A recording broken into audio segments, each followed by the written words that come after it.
Global happenings today.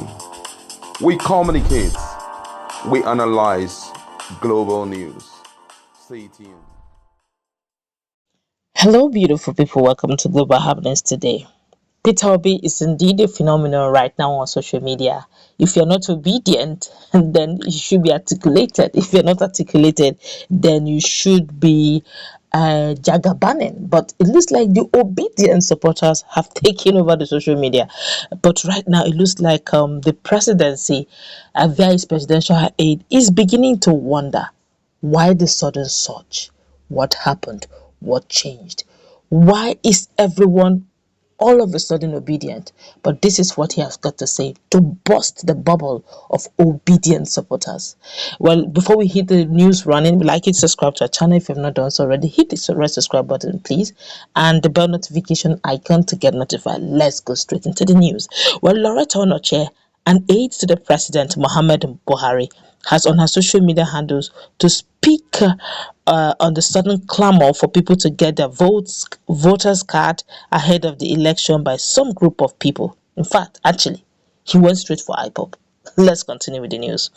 According to her, Loretta Onochie noted that it is great to register and vote because every adult should be on the voters register, but the threatening way and manner the supporters of a particular candidate have been telling people to get their PVC shows that they have been aloft and they have just woken up from their deep political slumber. Loretta said this set of latecomers are not even aware that millions of serious Nigerian youth have their PVC and they have been voting.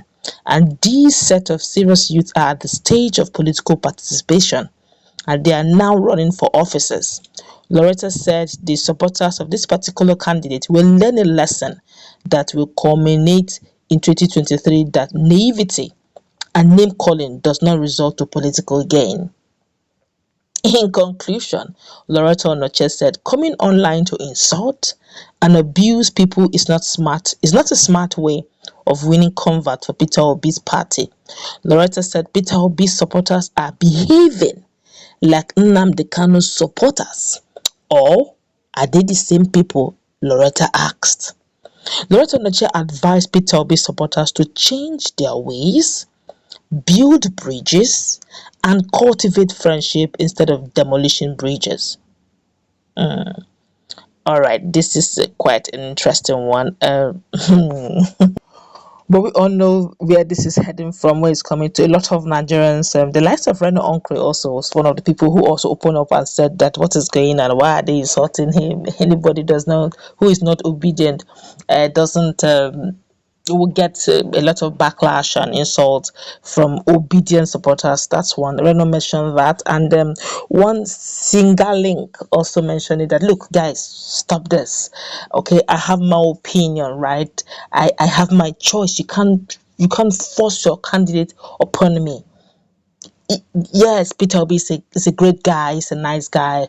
We like his attitude, we like his energy. But please, I got my opinion. I have my opinion. I have my candidate, and you can't force it. I can decide to be obedient. I can decide not to be obedient, and which is very correct.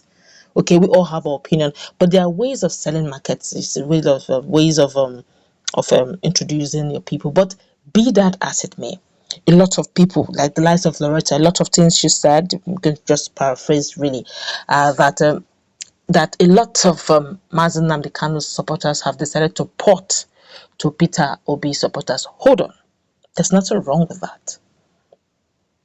Now, it's possible, it's very possible that all along, like I said earlier on, some Nigerians look at the caliber of candidates coming out to contest, flag bearers. They look at them and say, these guys are the same recycled guys, old guys. Nothing will definitely change in the next 4 years. Let me leave them to it. So they have decided, just like the church has been doing. So this is not just about IPOP. It's not about Southeasterners. If you watch for many years now, Southeastern youth have been clamoring for Biafra simply because of the way Nigeria has been going. They feel marginalized, they feel disgruntled, they feel they're not within, they're not accepted, except for their businesses. They have no political hold in most cases, except probably the older politicians who have, from inception, have grasped the understanding of politics and political terrain. But their youth are just like this. The country doesn't need us. Let's get our own. It's understandable. All right. And now even the church did the same. The church will tell you, this world is not my own. This is not my home. We will definitely get to heaven, what the day of rejoicing that will be. But they forgot that before you will get to heaven, you're here on earth to dominate, to conquer, to overcome. And if you're not conquering, that means you're being enslaved in your country. It now got to their understanding. They keep praying, praying, praying with hard works, and people keep voting, voting, voting to the wrong candidate who will keep changing policies that is not favorable to everyone, including the church. Now there's an awakening. Unfortunately, like Onochie said, it's a latecomer, it's a slumber. They've been living in political slumber, including the church. Now the church have decided to look, we are going to participate this time. We've given you, if you check our feed, you see series of videos where clergies, the likes of reverend fathers, pastors, are now mandating their followers, before you hold any mass, PVC, no mass.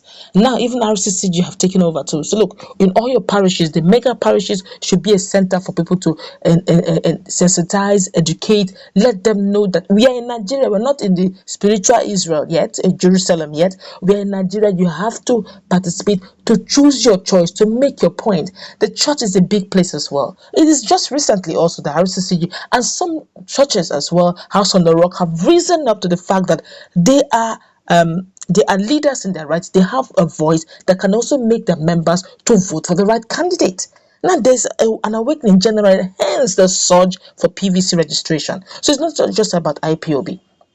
It's not about those supporting. Now, Southeasterners, look, let me tell you one funny thing that most Nigerians don't know. And I feel deep within me that even Southeasterners may not even know that they have it. Do you know that when it comes to landmass, Southeast don't have much landmass? 5 southeastern states compared to some states, some regions, Southeast have one of the smallest landmass.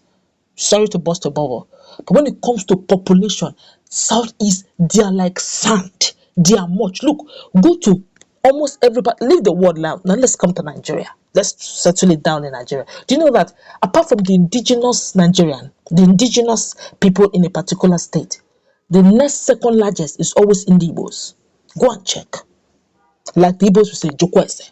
Go and check. It's either you see the Igbos competing with the Hausas or the Igbos competing with Yoruba, but they're always there.